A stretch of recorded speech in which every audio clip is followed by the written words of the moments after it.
இன்னைக்கு விறகு அடுப்பில் மட்டன் பிரியாணி.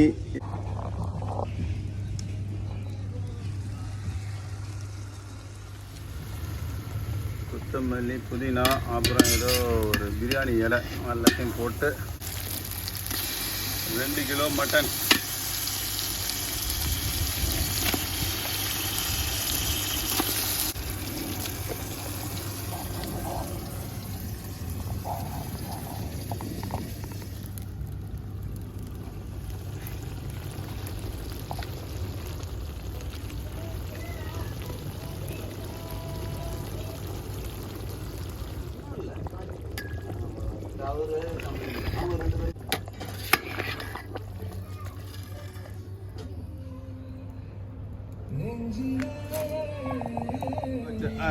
அடுப்பில் வச்ச மட்டன் பிரியாணி ரெடி ஆயிடுச்சு.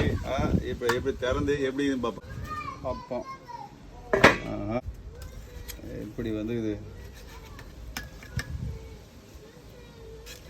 நல்லா தனித்தனி தான் இருக்குது. சாப்பிட்டு பார்ப்போம். சாப்பிட்டு பார்த்துட்டு சொல்கிறேன். அடடா செம சூப்பர், செம டேஸ்ட்.